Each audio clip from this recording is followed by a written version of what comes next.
My anniversary, joy shattered, finding my sister in my husband's lap. In an instant, I lost my marriage, home, and my family support.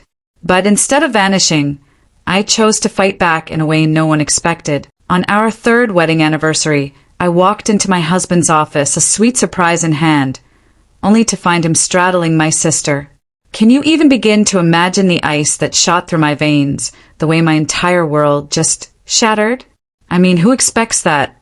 My wedding ring, still gleaming on my finger, caught the sunlight streaming through Nate's fancy floor-to-ceiling windows, blinding me for a split second. And that paper bag, his favorite turkey club, extra mayo, no tomato, just slipped from my numb fingers, landing with this pathetic soft thud on the polished hardwood. But the worst part? Marissa. She didn't even scramble off his lap.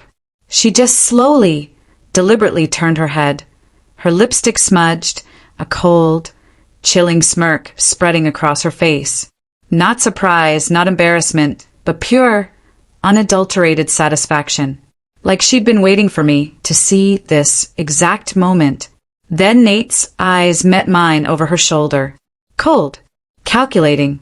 Nothing. Absolutely nothing. Like the warm brown eyes that crinkled when he proposed on that pier 3 years ago. "Camille," he said, his voice as steady and controlled as if he was talking to a difficult client. "We need to talk. This isn't how we wanted you to find out." The word echoed in my head, a fresh stab of pain. In my purse, the contract for my new graphic design client, the one that meant we could finally start trying for the baby we'd been talking about. I was going to surprise him over dinner, you know? With good news. Suddenly, all these little moments, these tiny pinpricks of unease, flashed through my mind. Last Christmas, Marissa stayed with us for 3 days because her pipes burst. I remembered catching Nate watching her over his coffee that morning, dismissing the knot in my stomach. And then the family dinner last month, where he'd practically gushed about Marissa's PR work for 20 minutes straight, his hand casually brushing hers over the salt shaker. Me. "Camille's picking up some nice little design clients, too," he'd tacked on as an afterthought, while my mom just nodded blankly. Every single morning for 3 years, I'd tucked these little notes into his briefcase. "Proud of you. Can't wait for tonight. Forever yours." Did he and my sister laugh about them together? Nate finally stood up, gently repositioning Marissa off his lap. He smoothed that blue tie I gave him for his birthday and gestured to the leather chair, as if this was some boardroom negotiation. "Let's discuss this reasonably," he said, his voice dripping with that lawyer-like precision. "If you'll just sit down, we can." "But there's nothing reasonable about betrayal, Nate." My voice, to my surprise, came out clear and steady. No tremor, no crack. I turned to Marissa, who was primly smoothing her skirt. "And you, my own sister." The words hung heavy in the air. For a fleeting moment, I thought I saw a flicker of shame, but it vanished so fast, I questioned if it was even real. My fingers found my wedding ring. The diamond, which once felt like a promise, now felt like a lead weight. I twisted it off, lighter than it should be. This symbol of nothing. I placed it on his desk, a small, hollow click against the mahogany. "I'll be at the house, packing my things." Nate didn't reach for the ring. He didn't try to stop me. Instead, his face shifted, becoming even more pragmatic, more businesslike. "The house is in my name," he stated flatly. "You'll need to be out by Friday." Friday. 3 days. He had this all planned. Marissa pulled out her phone, her thumb flying across the screen. I knew exactly who she was texting. Our mother, Shirley, who always favored her younger daughter. The family alliance was already forming. "You can't just—" I started, but the reality crashed down on me. In 30 seconds, I'd lost my husband, my sister, my home, and probably my entire family support. The financial security I thought we shared? A complete, devastating illusion. My throat tightened. I wasn't just fighting for my dignity anymore. I was fighting for basic survival. Nate reached for a folder. I've taken the liberty of drafting some initial separation terms just to make things easier. His tone was sickeningly reasonable, like I was a client, a business setback, not a wife whose life had just imploded. And that's when I saw it. The way they exchanged glances. The practiced ease. They'd plan my removal like a business decision. Strategy. Contingencies. I turned to the door, my body on autopilot. The forgotten turkey sandwich lay there on the floor. Camille. Nate called, his voice finally cracking, just a tiny bit. Don't make this difficult. I didn't look back. I just walked. Past the assistant, who suddenly found her keyboard fascinating. Past the framed awards, Nate's name etched in gold. Past the life I thought was mine. The elevator doors closed, sealing me away from that world. I pressed my forehead against the cool metal. The tears? They'd come later. For now, there was just the hollow echo of Nate's words and the crushing realization I'd been living a lie, crafted by the two people I trusted most. The next day, while Nate was out, I went back to his house. And that's when I found it. Our prenuptial agreement, tucked between tax files in his home office, with his handwritten notes scrawled across the margins. Asset protection strategy, underlined twice. My knees buckled. I sank to the hardwood floor, my fingers trembling against the cool paper. The date? 3 months before he proposed. Before he slid that ring on my finger. Before any of his promises. The ring I'd taken off yesterday sat beside me, an afterthought. I couldn't even look at it. A yellow legal pad revealed more. Similar notes for Janet, the pharmaceutical rep before me. Rebecca before her. It wasn't just an affair, it was a pattern. I was never special. Just the next woman in his calculated strategy. I forced myself up, pulling open his desk drawer. Hidden beneath felt-lined compartments, I found printed emails. Dozens of them between Nate and Marissa, the oldest from December. 7 months ago, while I was baking cookies and hanging stockings downstairs, they were whatever they were doing. She suspects nothing. Marissa wrote on Valentine's Day. The same day I spent hours making Nate's favorite chocolate souffle. Bank statements confirmed it all. Joint account withdrawals funding Marissa's PR trips to Chicago, Atlanta, Boston, perfectly aligned with Nate's depositions in those exact same cities. My phone buzzed. A text from Mom. We need to talk as a family. Come to dinner tonight. The family home smelled like cinnamon and betrayal when I arrived. Mom's Mercedes, Nate's Audi, sitting side by side in the driveway. Of course, he was already there. Mom opened the door before I could even knock. Don't cause a scene, she whispered, ushering me inside. Nate and Marissa were already on the leather sofa, our usual spot when we visited, shoulder to shoulder, comfortable. I stood there, my fingers clenching my purse strap. Sit down, Camille. Mom gestured to Dad's old wingback chair, positioned like a defendant's seat. I prefer to stand, I said. Mom sighed, disappearing into the kitchen. She returned with an apple caramel pie, Nate's favorite, and placed it directly in front of him, the knife angled toward his hand. Camille, we've been discussing your situation, Mom began, settling beside Marissa. With everything happening, maybe you should just move back home for a while. I could use help around the house anyway. Nate cleared his throat. I've prepared a settlement offer. $25,000. More than fair, considering the circumstances. Then I saw it. The gold bracelet on Marissa's wrist. The one Nate gave me for my birthday last year. She noticed me staring, ran her fingers over it possessively, and behind them, on the mantel, a framed photo I'd never seen. Marissa and Nate at Christmas, champagne glasses raised, her lipstick smudged.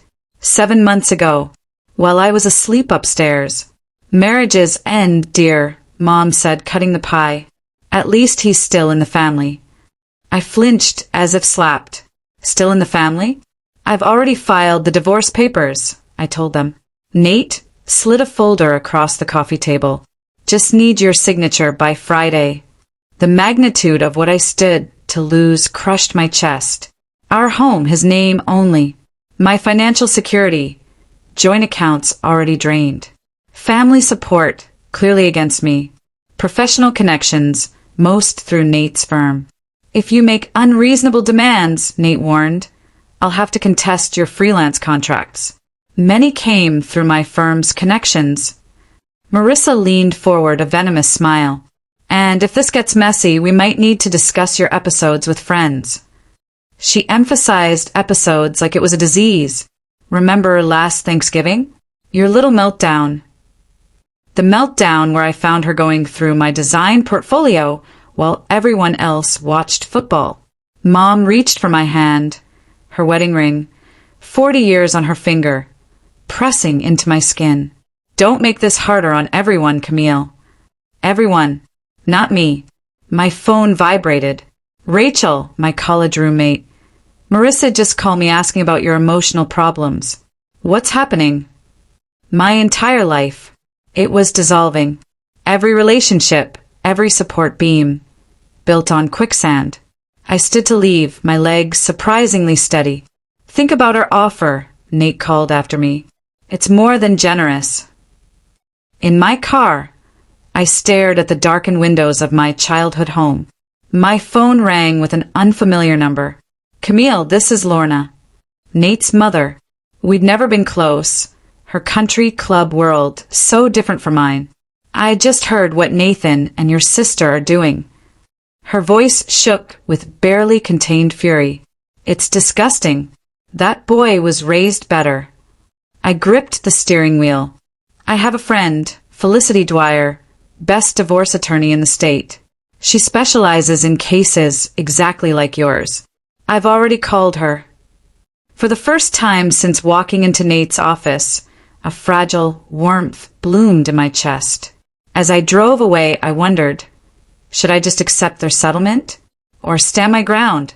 What would you do when the people you trusted most expected you to just disappear? In the days that followed, Marissa unleashed her PR expertise with surgical precision. My phone buzzed with a text from Ellen, my longest-standing client. Camille, I hate to do this, but we need to put our rebrand on hold. Nothing personal. Nothing personal. I almost laughed. 3 more cancellation emails arrived yesterday, all apologetic, citing budget concerns or changes in direction. The real reason materialized when I scrolled through Facebook. Marissa had been busy. Sometimes the people who seem the most put together are fighting the hardest battles, she'd written beneath a photo of herself comforting Nate in what was once our kitchen. Supporting family through mental health struggles takes tremendous compassion. Mental health struggles. The implication hung there, garnering sympathetic comments from mutual friends who suddenly stopped returning my calls. I tried my key in the front door of what was, until last week, my home. The lock didn't turn. Through the decorative glass, I saw a flash of movement. Nate. He saw me. He didn't come to the door. My clothes. My design portfolios. My grandmother's recipe box. All of it held hostage behind a changed lock. When I got back to my car, a tow notice fluttered under the windshield wiper. The neighborhood association had received complaints about unauthorized vehicles. I recognized Nate's phrasing in the formal language. That night at the Stardust Motel, I sat cross-legged on a sagging bed, surrounded by what remained of my professional life. My laptop, every design I'd created over 5 years. A certified letter had arrived that morning, demanding its return as company property purchased with marital assets. The legal letterhead bore Nate's colleague's name, not even his personal attention. I was just a task delegated to an associate. I checked my emergency credit card. Declined. Online, I discovered Nate had removed me as an authorized user from all our accounts. My checking account, $342.18. Enough for maybe another week at this motel before I was homeless. My phone chimed again. Every notification sent my heart racing now, wondering which friend had chosen sides, which client had dropped me. I'd started setting my phone face down during the scarce design work I'd managed to secure. Rush jobs at half my usual rate, just to keep a trickle of money coming in. Last night, I woke up gasping for air, my t-shirt soaked with sweat. In my dreams, I kept walking into Nate's office, finding them together, over and over, an endless mocking loop. Each time, their smiles grew wider, more cruel, while I shrank until I disappeared entirely. Tonight, instead of sleeping, I created folders on my phone. Screenshots of Marissa's posts. Emails from Nate to our friends that a mutual acquaintance had forwarded. Bank statements, precisely timing when our accounts were separated. Texts, voicemails, each piece of evidence meticulously labeled and dated. They expected me to crumble, to disappear quietly while they rewrote our history. A soft knock interrupted my cataloging. Mrs. Patterson, the elderly motel manager, stood at my door, holding a thermos and a napkin-covered plate. "Fresh coffee and blueberry muffins," she said, pressing them into my hands before I could even refuse. Still warm. Under the napkin, a handwritten note. "Whatever you're going through, honey, remember that storms make trees take deeper roots." I blinked back sudden tears as she patted my arm and shuffled back toward the office. The next morning, I entered the gleaming lobby of Dwyer and Associates, clutching the worn portfolio that contained what remained of my dignity. My heart nearly stopped when I saw Nate rising from one of the visitor chairs, his expression a practiced blend of concern and authority. "Camille." He stepped into my path, lowering his voice to that intimate tone he used to reserve for, "This doesn't have to get ugly. Take the offer and start fresh." His cologne, the one I gave him last Christmas, filled my nostrils. The familiarity of it almost threw me off balance. But I looked up, meeting his gaze directly, not at his tie like I usually would. "I already am starting fresh, Nate, beginning with refusing to be erased." A flicker of something, surprise, maybe, crossed his face. He expected tears or anger, not this quiet certainty. Instead of stepping around him, I walked straight ahead, forcing him to move aside. My shoulders stayed straight as I approached the receptionist. "I have an appointment with Felicity Dwyer." The office I was shown into spoke volumes. Unlike Nate's space, with its curated family photos and prestigious diplomas, Felicity's walls were covered in awards for high-conflict asset disputes, champion for financial justice, advocate for equitable division. Felicity Dwyer rose from behind her desk.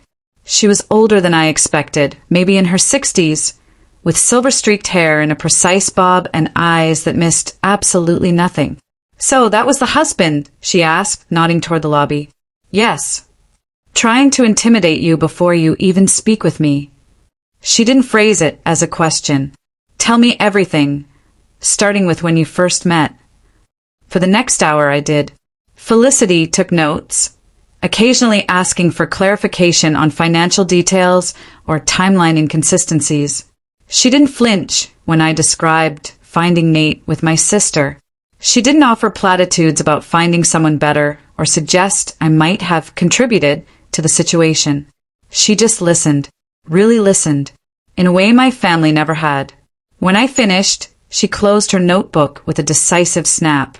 "Men like your husband count on women feeling too broken to fight back. That's why they push so hard at the beginning, to make resistance seem futile." She named a retainer figure that was half what I expected. "We can work out a payment plan." That afternoon, my phone rang. An unfamiliar number. It was Sophia, a college friend I hadn't spoken to in months. "I heard what happened through the grapevine," she said. "Not Marissa's version, the real story. My guest room is yours if you need it, and my brother's design firm is looking for freelancers." Then, later, Jen called with similar offers of support and 3 potential client referrals. At my next meeting with Felicity and her team, my voice carried differently. I made eye contact rather than staring at my notes. When the forensic accountant asked about joint expenses, I answered without hesitation or apology. Felicity reviewed our strategy. A comprehensive divorce, filing citing adultery, requests for forensic accounting, and subpoenaed communications between Nate and Marissa going back 18 months. "We have another advantage," she said, sliding a folder across her desk. Inside were documents provided by Lorna, Nate's mother, showing a troubling pattern with previous girlfriends. The same manipulative tactics. The same financial withholding when relationships ended. "You're not his first victim," Felicity explained, "but you can be his last." The following morning, I stood beside Felicity at the county clerk's office as our petition was officially stamped and entered into the system. As the clerk handed me my copy, Felicity's phone lit up. Nate's name flashed on her screen. "Right on schedule," Felicity said with a satisfied smile. "Now, he realizes this isn't going to disappear. Neither are you." For the first time in weeks, I felt something close to power coursing through my veins. I wasn't just fighting against Nate and Marissa anymore. I was fighting for myself. The next day, the forensic accountant's office felt like a war room. Charts and spreadsheets covered the polished conference table as I placed my collection of financial records before her. "These withdrawals from our joint account," I said, pointing to highlighted lines on our bank statements. "They match the dates Marissa received these gifts." I slid forward photos from my sister's social media. A designer handbag, weekend trips to Sedona, a pair of diamond earrings I'd once admired in a jewelry store window while shopping with Nate. Jennifer, the accountant, nodded. "Excellent documentation, Camille. Most clients bring in shoeboxes of receipts and expect miracles." I'd spent 3 sleepless nights organizing this, fueled by equal parts coffee and rage. Each receipt, each credit card statement, felt like reclaiming a piece of myself.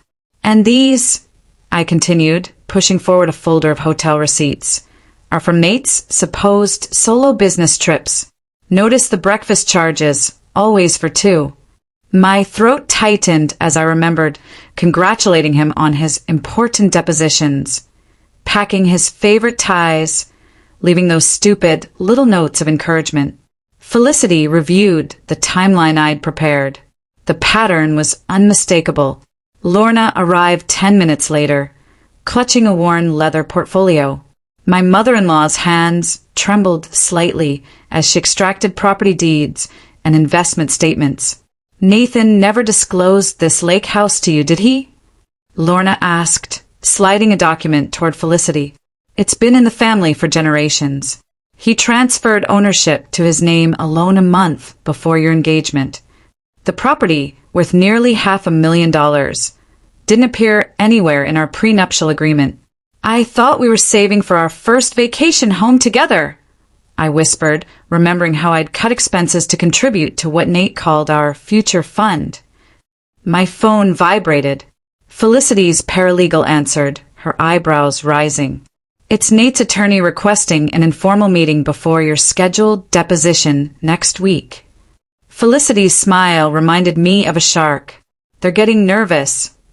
The next night, a security alert appeared on my phone at 2:17 a.m. "Unusual login attempt detected on your account."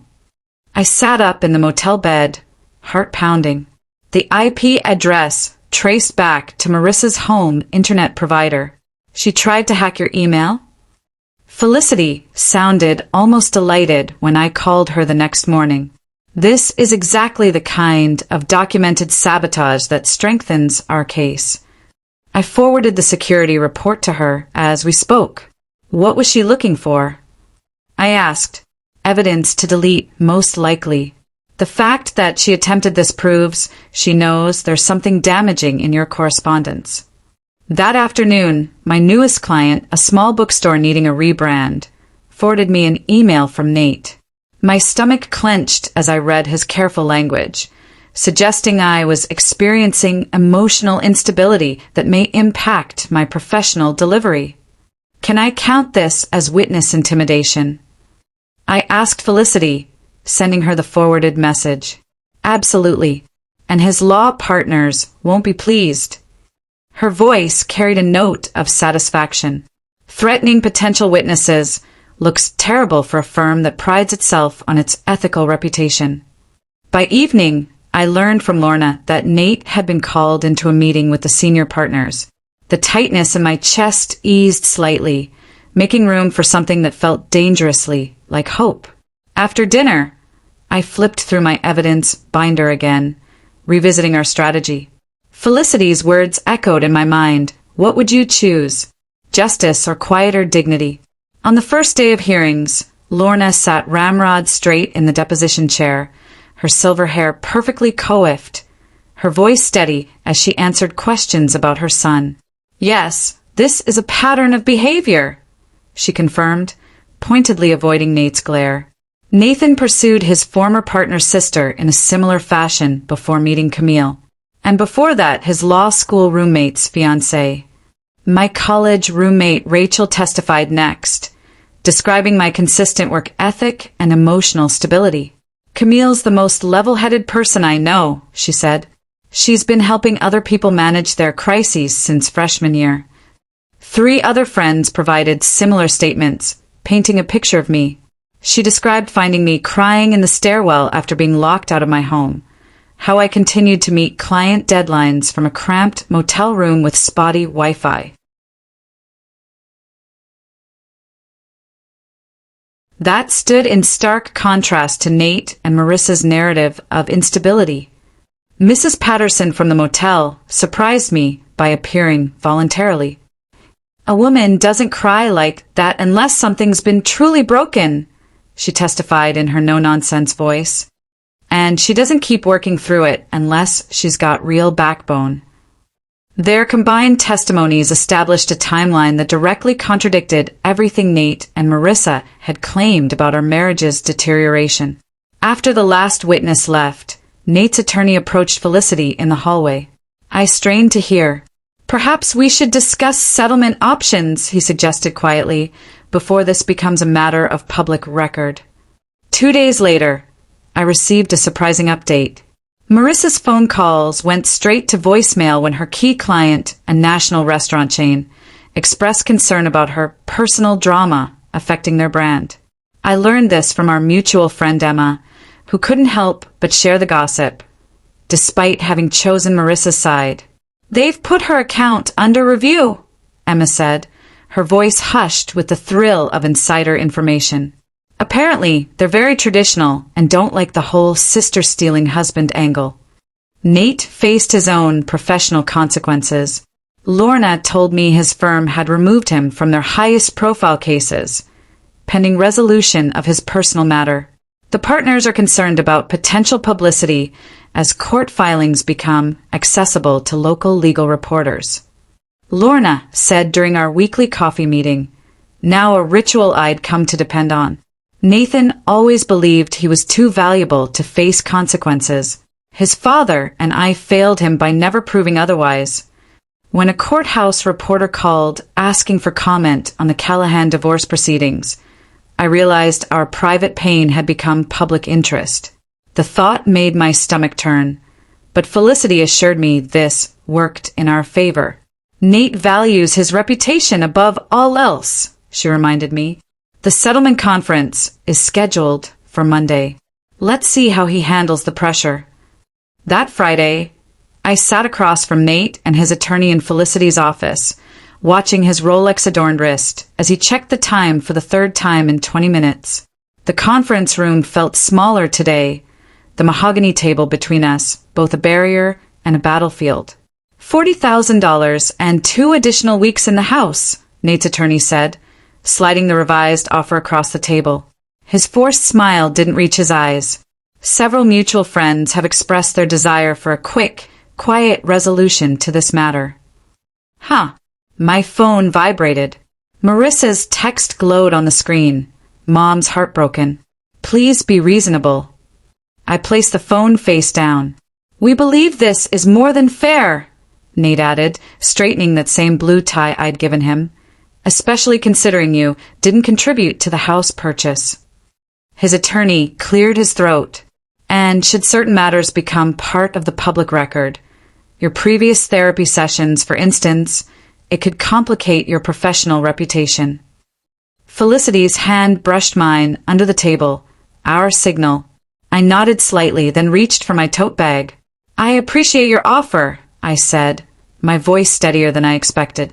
From my bag, I pulled out a 3-inch binder and placed it on the table. The sound when it landed was soft, but definitive. Color-coded tabs protruded from the edges, each meticulously labeled. Financial records, communication history, asset documentation, professional contributions, pattern of behavior. Nate's eyes widened slightly. Before we continue, Felicity said, opening the Financial Records tab, our forensic accountant has prepared some interesting findings.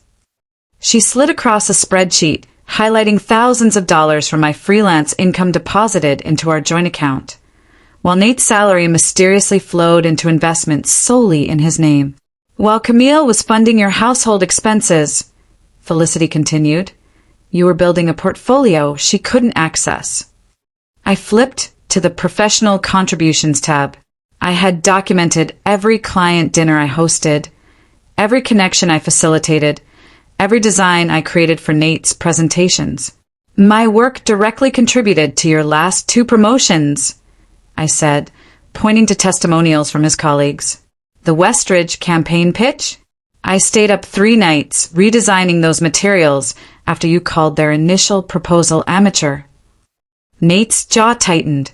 Our counteroffer is half the house value, $150,000 cash settlement, and $2,500 monthly alimony for 5 years. His attorney laughed, but the sound died quickly when Felicity opened a folder containing Lorna's sworn statement, detailing Nate's identical pattern with 2 previous relationships. I won't be erased from my own life story, I said, meeting Nate's gaze directly. The words hung in the air, vibrating with 3 years of suppressed truth. 2 days later, we reconvened in Felicity's office. This time, 2 of Nate's firm partners joined us, their expressions carefully neutral. I placed a leather portfolio on the table, opening it to reveal a spreadsheet. Valuation of spousal contributions 2022 to 2025. It itemized every client relationship I'd helped cultivate, every dinner party I'd hosted, every late-night strategy session where I'd offered insights Nate later presented as his own. As you can see, I explained, pointing to the final column, my direct contributions to Nate's career success have a quantifiable value. This is ridiculous. Nate interrupted, his voice sharp. She was just being a housewife. These numbers are completely arbitrary. Before I could respond, Felicity produced another folder. These communications between Mr. Callahan and previous partners demonstrate an identical pattern of financial manipulation. Note the timestamps. Many sent during your marriage, Camille. The senior partner, a silver-haired man with piercing blue eyes, studied the documents before asking to speak privately with Nate. Their attorney followed them. 20 minutes later, they returned. Nate's face was ashen, all confidence drained.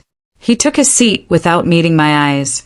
We'll agree to all settlement terms, his attorney announced, pulling out a pen. As I signed my name on the final page, I caught Nate's eye. I was never the problem, I said quietly. I was just the one who finally stood up. In the weeks that followed, the rumors flew. Nate faced an ethics investigation at his firm. Something about client billing practices that surfaced during our financial discovery. Marissa lost 2 major PR accounts. One client specifically mentioned concerns about personal judgment in their termination email, which she forwarded to me with a single question mark. I haven't spoken to my mother since the settlement. Her texts alternate between guilt-inducing pleas and passive-aggressive accusations. Whether we'll ever rebuild our relationship, it remains unanswered, floating in the back of my mind. On a bright Tuesday morning, I met my realtor outside a modest townhouse in a neighborhood I'd always loved but could never afford on my own. As she handed me the keys, my phone buzzed. A notification from my attorney, divorce decree signed, filed and recorded today. I stood on the doorstep of my new home, keys in one hand, phone in the other. For the first time in months, I allowed myself a full, unreserved smile. Not because I'd won, I never wanted this battle in the first place, but because I refused to disappear. The morning sun streamed through the tall windows of my studio as I gestured toward the presentation boards. The campaign focuses on validation, showing women they deserve to be heard during divorce proceedings. My voice carried across the room without wavering.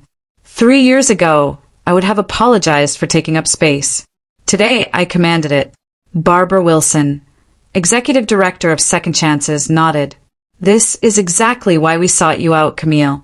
Your work speaks to women who feel invisible. You understand rebuilding from scratch because you've done it. My gaze drifted to the wall behind my desk, where my first settlement check hung, framed beside my design awards. That check bought more than my freedom. It purchased my confidence. When does the billboard campaign launch? Barbara asked. Next month, I smiled. Right before the fundraising gala. Later that evening, the charity ballroom buzzed with Austin's elite. I smoothed the burgundy silk of my dress as donors clustered around cocktail tables. Then I spotted him, Nate, standing alone by the bar in last season's suit, his shoulders slightly stooped. Our eyes met. 3 years ago, that glance would have sent me scrambling for cover. Tonight, I acknowledged him with a composed nod, before turning my attention back to the venture capitalist discussing my business expansion plans. Didn't you used to be married to that attorney? Whispered a woman beside me, nodding toward Nate. I took a deliberate sip of champagne. That chapter's closed. I'm writing a better story now. From the corner of my eye, I caught Nate watching as investors gathered around me, eager to discuss my growing design firm. The irony wasn't lost on me. He once believed I would simply disappear. Sunday afternoon. Sunlight bathed my townhouse living room. Lorna placed a tray of lemonade on the coffee table. Mrs. Patterson, my former motel guardian angel, arranged cookies on a plate, while my college friends Kate and Jennifer debated the merits of various houseplants. To the family we choose, I said, raising my glass, and the strength we discover when we need it most. Here, here, responded Franklin, the soft-spoken middle school English teacher Jennifer introduced me to last month. He listened intently as I described my vision for expanding the studio, his thoughtful questions revealing genuine interest. 2 weeks later, I straightened my collar as the documentary filmmaker adjusted her camera. Women Reclaiming Their Narratives, read the production slate. You've become something of an inspiration, she said.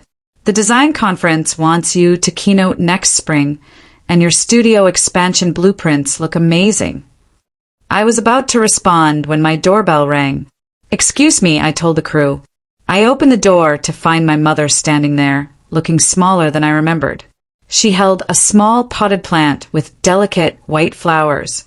I should have called first, she said, her voice uncertain. I just wanted to. She extended the plant. Something new to grow. Back in my living room, I placed her peace offering on the windowsill where the morning light would reach it. I photographed my new business card, Camille Redmond Design, helping you become visible, for the studio's social media. As I positioned my mother's plant next to my thriving fern, I wondered, could some relationships be rebuilt with new boundaries, or do some betrayals run too deep for genuine reconciliation? What would you do? Accept the olive branch with caution, or focus entirely on the new foundation you've built?